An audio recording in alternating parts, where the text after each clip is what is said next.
My name is Julius Juan, the PS Early Learning and Basic Education in Kenya. I feel proud to be associated with the Kenya Folklore and Cultural Heroes Lecture Series. In my view, this is one of the most critical components of our civic education and history that has been missing predominantly within our curriculum. And therefore, with the introduction of this lecture series and the profiling of heroes from various ethnic communities, I think we feel that there's a lot of value that this is going to add to our education system. One is because that our education system, the CBC as is being rolled out, appreciates the diversity and the cultural orientation of our people. One of the key things that is well enshrined in the Constitution is the promotion of culture. And therefore, being able to identify the people, the heroes and the heroines from various ethnic communities in this country will go a long way in enhancing the learner's ability to understand where we came from, where we are going to. The diversity within us, which again makes us united, is extremely critical. Within the curriculum, we have the component of citizenship and identity. This helps the learners identify who they are, how they identify with their various ethnic communities, and how the various ethnic communities form what we call Kenya. And therefore it helps them appreciate that despite our differences in terms of race, religion, color, and ethnic communities, we are still the same, and that we need to appreciate one another to coexist so that the country can move forward to the next level. The other component that this brings to the fore is that component of the fact that culture can be digitized, that our heroes can be captured in modern history to reflect where we came from. And we'll check that within our history, there's a lot that has been missing in our history books. And I think this is the very first time that we are able to identify and appreciate, our heroes and our heroines who existed over 100 years ago. Because they bring out what is it that is unique to each community, while at the same time helping us identify what is it that brings us together as Kenya. And therefore I feel very happy that this lecture is taking place, and I want to wish everybody well. I want to encourage everybody to identify and appreciate what is going to be captured therein. Thank you very much.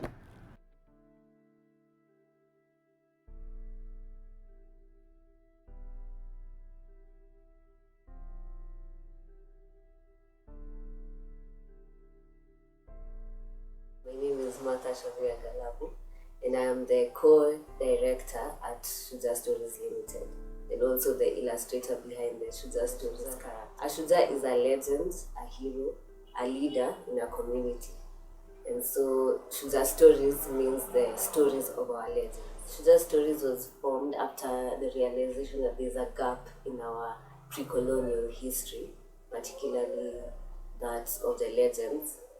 A lot is said about the ones that led us to independence, but there's very little information about the ones that were there during pre-colonial times. And for example, there's Mekatilili and Siokimau and Magere. Our target audience are the youth and the children, and also the general public who enjoy reading the stories as well. The styles that we used in the illustrations have a superhero and fantasy feel, and this is because we wanted to attract children because they are fond of such, and also it's the best way to show power in a character. For example, the use of light to show power. An example of the superheroes that we've used this technique on is Luanda Magere, where his power is seen through his shadow. We also have Mekatilili, who is a prophetess. Her power is seen through her ability to foresee future events. Then we have Mwana, Kupona, whose power is seen through her poetry. The next step for Mashujaa Stories is to have children programs in schools, but currently we are having those children programs in our exhibition. And the book also, there's a book coming soon, a physical book, and there's also an online version on Amazon. I would like to take this opportunity to celebrate Mashujaa Galabu, because he was a true Shujaa himself. He was a lupus warrior, and it is because of him that Shujaa Stories is where it is today, and it's because of his spirit that it will grow even further.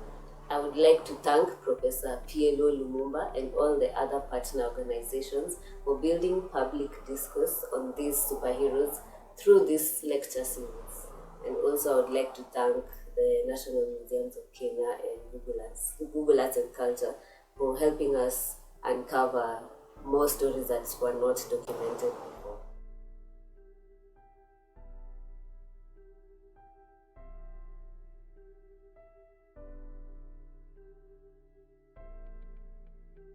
Unity in diversity is our heritage. Kenya has got a very versatile cultural heritage, and you have got people with different origins. And as they say that the Bantu cradle land is somewhere in the Cameroon area. Then we have got the Nilotic, which came from a place they called Bara el Ghazal in the Sudan, and then migrated down south. And then you have got the Cushitic and Hamitic groups, which came from the Asia Minor across the Red Sea through Ethiopia and into this place. As these groups were migrating, they were led by certain heroes.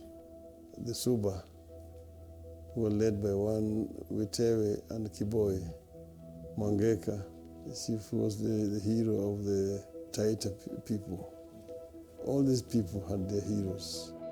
Yus had their hero, the Kambas, the Buranas, the Turkanas. You actually get to know the history of a people. And that is actually very important in terms of preserving the prestige and the pride and honor of a people. That's why we talk of unity in diversity. That, in my view, is what is going to strengthen our unity as a people and respect for each other. If we respect the origins and cultures of different people. Technology is making our work much easier. I don't need to go to the Google. I'll be able to get the information to be able to discover our origins, where we came from and where we are today. I think we should embrace this. We should ensure that our children are given opportunity to access this kind of information.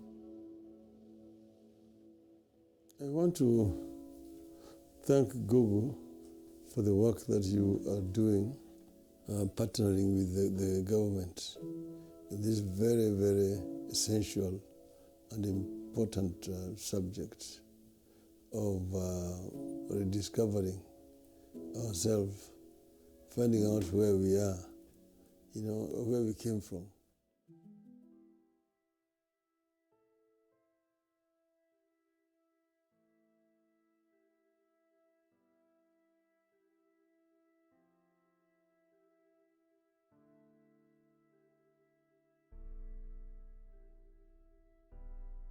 Fellow Kenyans, our rich culture and heritage is a gift not only to the world, but a great asset in fostering our unity in our diversity.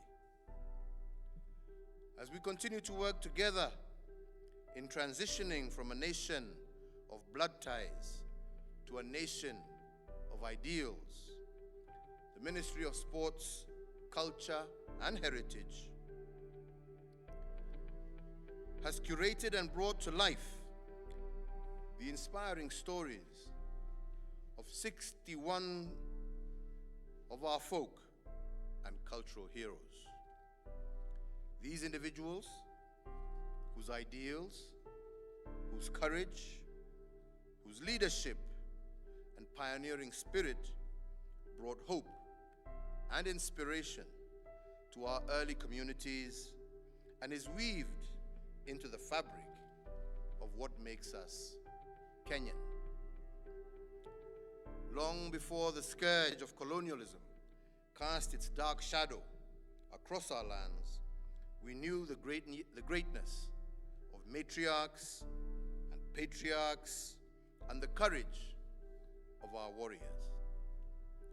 And indeed, we knew the grace and wisdom of kings, queens, and chiefs, the foresight of prophets, the awe-inspiring magic of healers and diviners, and the soaring oratory of poets, beaming life-changing lessons through folklore.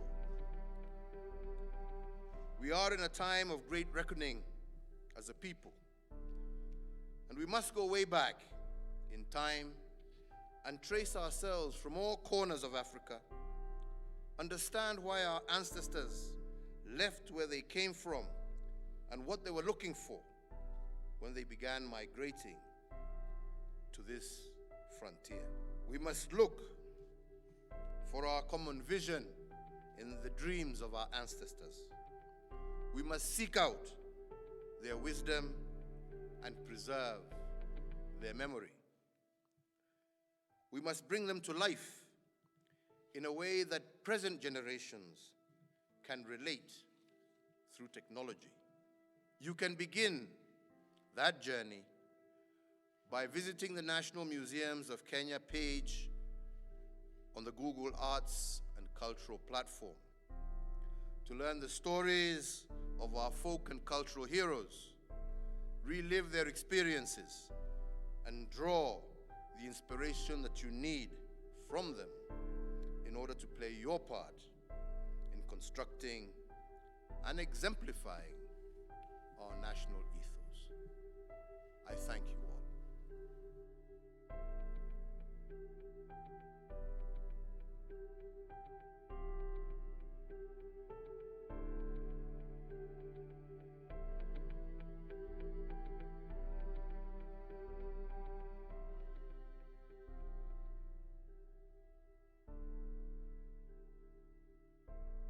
Knowing as we do that the world is a global village, wherever you are tuning in from, good morning, good afternoon, good evening, as we get into the second installment of our conversations around and about African heroes. I speak about heroes in the country now known as Kenya, which, as we all appreciate, is a colonial construct. Kenya, like all African countries, is the product of the European powers meeting in 1884 and 1885 in Berlin, Germany. She later became a protectorate and a colony of Great Britain and regained her independence in 1963, becoming a republic in 1964. Within the territory known as Kenya, there are many nations. And these nations, sometimes referred to as tribes in the English language, have many men and women who have made monumental contribution in the lives of their people and in the life of the country we now know as Kenya. In this second installment of conversations, I've chosen to speak about some of the heroes. Luanda Magere of the Luo people of Kenya is one of the heroes that I'll talk about today, as I will Mekatilili Wamenza of the Giriama people and Senteu of the Maasai people, not to forget Mwana Kupona, who was from the Bajuni peoples in the coastal part of Kenya. Who are these individuals? Who was Luanda Magere that his feet stand so firmly in the sands of time? Luanda Magere was born in the 19th century in what is known as Nyanza. Nyanza borders Lake Victoria, as the Europeans call it, or Namlolue, as the Luo would. He was a great warrior from a place called Kano. And his greatness was that he was an invincible warrior. His invincibility is, of course, attributable to things that are mythical. Those who knew him say that his body was carved out of stone. And as was typical in those days, there were wars amongst the nations or the tribes, if you may. And immediately in the neighborhood of the Luo people in the Kano area were the Nandi people. Nandi is one of the larger sub-tribes of the people known as the Kalenjin. And the Kalenjin and the Luos have some history as they moved down from Sudan and ultimately found themselves in the territory called Kenya. And it's instructive that of all non-Luo speakers, it is only the Kalenjin grouping of tribes in which we find the Nandi and the Maasai that the Luo called the Lango, the possessed ones, as opposed to Jomwa, those who don't speak the Luo language. And why were the Nandi called Jolango? Because it is believed amongst the Luo that you do not conduct warfare during nighttime. And this is going to be important when I talk about Nandi, about Luanda Magere. So the Lango people, or the Nandi, and the Luos were involved in these fights, particularly for cattle. And you know that cattle is something that is held dear by the Nandi people. They say rather laconically that you drink milk from the cow, you get your wives through the cow, you sacrifice using the cow, you make your houses using cow dung. That is how sacred a cow is.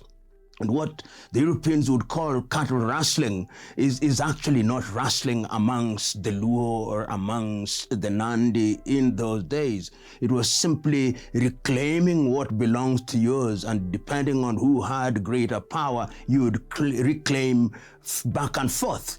So the story of Luanda Magere. During his lifetime, his Luo people could not be defeated. When he walked into the battlefield, nobody could match him. And for many years, it was impossible to defeat the Luos when Luanda Magere was, in a manner of speaking, the field marshal. The Nandis thought and thought, how can we deal with this man who walks into our territory during daylight, sucks everything, drives away our cattle, and there is nothing we can do because of his invincibility? They plotted and they said, the only way is to have a rapprochement with the Luos. So a rapprochement it was, a truce of sorts. And they used the age-old trick. They said, now that we have established peace amongst us, is it not wise that we give you one of our fair ladies to be the wife of the great Luanda Magere? And they did. But the lady had very strict instructions. Go ye and find out what his Achilles heel is. And she did. Subterranean, surreptitious, deliberate, she waited. And it was the case that one day, Luanda Magere fell ill.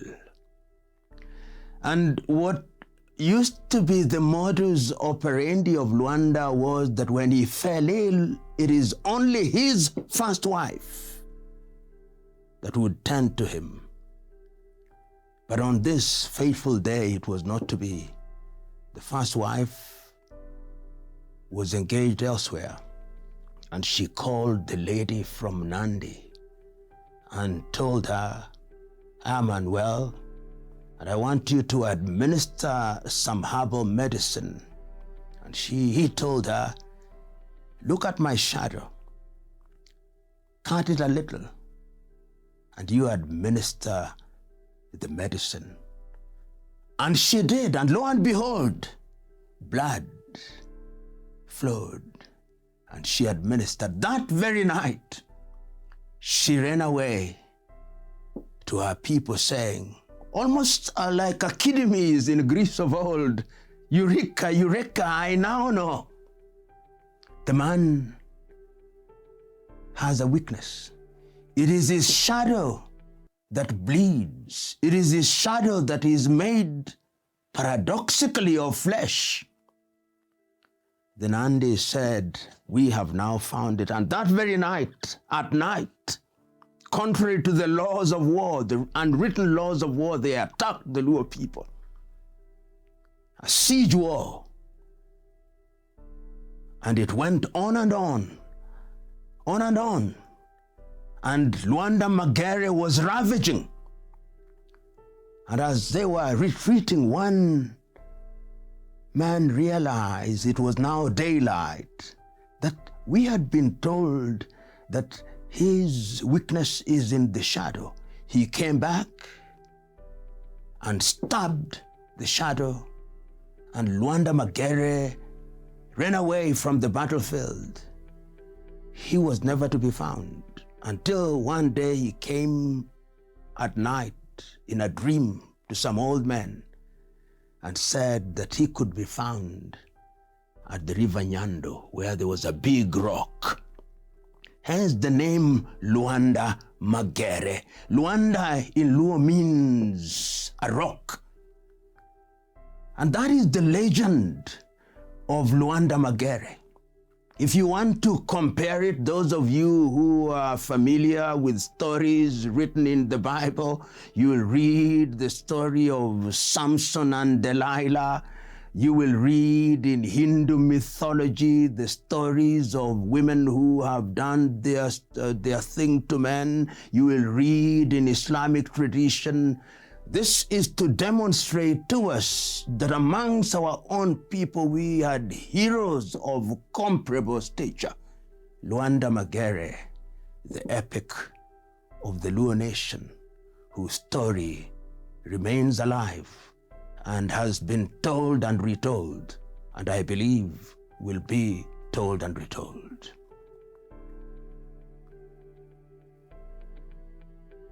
But it is not amongst the Luo only that we had heroes. We also had another hero, perhaps a lot more recent, amongst the Giriama or the Giriama people. And the Giriama belong to the Mijikenda, the 9 houses to be found in the coastal part of Kenya. This was a great lady, Mnyanzi wa Menza, known historically as Mekatilili wa Menza. What many people don't know is that the name Mekatilili came about when she got married and sired a son called Katilili. So she's the mother of Katilili, daughter of Menza, from the Wagiriama people. What is her greatness? This great lady who was born in the 18th century or about the 19th century, during a period when the British were already coming into Kenya, or the territory that we now describe as Kenya. She was born during that period. And during that period, it was tumultuous. Tumultuous in the sense that the British were running roughshod over the Africans. And the coastal part of Kenya was particularly vulnerable because that was the gateway. And the Wagiriama, like those who lived in that part of the world, were, as it were, the bulwark against the activities of the British as they tried to get into the hinterland. And you remember that the mode of operation of the would-be colonialists was to recruit and ravish and destroy. But Mekatilili wa Menza saw it very early on. And between 1912 and 1914, she was already telling her Giriama people that we must resist these men and women whose agenda is to destroy our culture. So what did she do? To tell them we must not cooperate with them. We must not collaborate with them. We must remain wedded to our culture. She agitated, moving within the land of the Wagiriama, in Kaloleni and other areas, and telling them, cooperate, we must not. And they did not. And that is why they arrested her, Mekatilili wa Menza, with a relative who was a traditional medicine person, and exiled them 700 kilometers away from the land of the Giriama into Kisii land, the land of the Abagusi in Western Kenya, where mysteriously she escaped and walked back 700 kilometers. Some hyperbolically say she walked 1,000 kilometers, but that is neither here nor there. What is there is that she was arrested and that she escaped, and she came back to the land of the Wagiriama to continue with her crusade against the British. But the British would have none of it. Once again, they arrested her. This time took her out of the territory of Kenya to the land of Kismayu in latter-day Somalia. Once again, she escaped, came back to her land, continued with her crusade, but as nature would have it, she ran her race, made her contribution. And historians are not exact, but in the 1920s, she passed on to the other part of the world, so that it can't be said of her that she is dead physically, but alive she is. And that is why her story is yet another story that we must tell for the sake of posterity, so that those who think that there were no women who are involved in the struggle against the colonialist activities may know otherwise. Mekatilili wa Menza of the Giriama was a great warrior, a great freedom fighter, and alive she remains in our minds and in our hearts. But it was not only warriors that Africa and Kenya had. There was another great man amongst the Maasai of Kenya, Senteu. Not many people actually talk about Senteu as they should. This great man of the Maasai, born of a great father, Batian. And you know, those who want to romanticize history, and permit me to romanticize history, say that a lion, it does not beget a cow. And I believe vice versa, it would offend nature. So out of the lion Batian was born a cub, Senteu, who grew to the warrior that I am talking about today. His younger brother, now much more famously known as Lenana, was actually Olonana, to give it the correct Maasai pronunciation. He was a great man, typical of many African societies. The great Batian had 2 wives, and as his sunset days grew nearer and he was losing his sight, he had sized up 2 of his sons, Senteu and Olonana. And one day, sitting in his old man's hut, he summoned his first wife, who was beloved to him. Believing that nobody was hearing what he was saying, he says, I'm about to be gathered to my father, or to my fathers. Tomorrow, I want you to go to your son, Senteu. Ask her to come very early in the morning, that he may receive my final blessings, that he may get the rod and staff of leadership, so that the baton is passed from my generation to his generation. Little did he know that the younger wife was out in the cowshed, eavesdropping. And what she did is not confined to the Maasai. It has been done elsewhere. Readers of the Bible will know about it in the story of Isaac and Jacob and Esau. So the young wife narrated the story to the son Nana. And very early in the morning, they went to the old Batian. And in that conspiracy persuaded him that it was Senteu who was receiving the blessings. And the blessings he did receive, and they went away. So when Senteu came, to the father's chagrin, the blessings and the rod and staff of leadership had been given to Olonana. But in his quiver of arrows, there were still other arrows. And he said, I'll make you to be the leader of the clan called the Loita. But what has happened is not good. Pain shall be visited upon the Maasai people because I have been the victim of deception. So Senteu, in order to ensure that there was peace, moved away with his Loita people. And the historians record correctly that pain was visited upon the Maasai people. They lost their cattle in their thousands.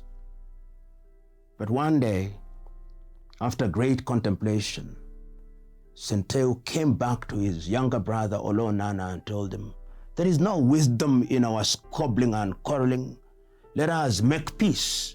And behold, peace broke out, and the Maasai were reunited again. So it is the story of betrayal, the story of deception, the story of conspiracy, which has a good ending.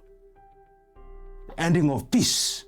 That is the greatness of Senteu, of the Maasai people, or the Ma peoples. But you see, today we said we would talk about 4 of them, and wisdom demanded that I choose 2 men and 2 women. Of Luanda Magere of the Luo people we have spoken. Of Mekatilili, Wamens of the Giriama people have spoken. Of Senteu of the Maasai's people have spoken. Now let me speak about Mwana wa Kupona, binti Msham. Born of the Bajuni people in the small island of Pate, Mwana wa Kupona is known for a great poem, Utendi wa Mwana Kupona. And if you want to listen to that poem, it has been repeated by others, it's been written about, and Mwana wa Kupona has been written about because her poetry is comparable to the poetry that we read about in great works. I've had myself the advantage of reading Mwana wa Kupona. I've had the advantage of reading poetry as is to be found in the Bible, poetry as to be found in the Hindu Gita, poetry as to be found in the Quran, as to be found in the Upanishads of the Hindus, and the poetry of Mwana wa Kupona stands tall as they too do. Her great poem is guidance to her daughter. If you read the Bible, permit me, we talk about the Proverbs in the Bible. her guidance to her daughter in the form of a poem is as great as the poems in that much more famous book, the Proverbs. And what is the value and the beauty of Mwana wa Kupona bint Msham is a recognition that as early as the 1860s, 1800s, to avoid specificity of dates because it is not all recorded specifically, there were poets whose contribution was to provide moral anchors to young ones. Mwana wa Kupona of the Bajuni people will rank amongst great poetesses in the world. And we must remember her even as we write poetry. We must remember her as the inspiration of some of the great poets and poetesses who have emerged out of the land of the Kiswahili. And it gladdens my heart today that when we talk about Mwana wa Kupona, and we do so in the context of Kenya, we are also beginning to recognize, and Africa is beginning to recognize, that when we are talking about a possible lingua franca for the African people, Kiswahili will be that lingua franca.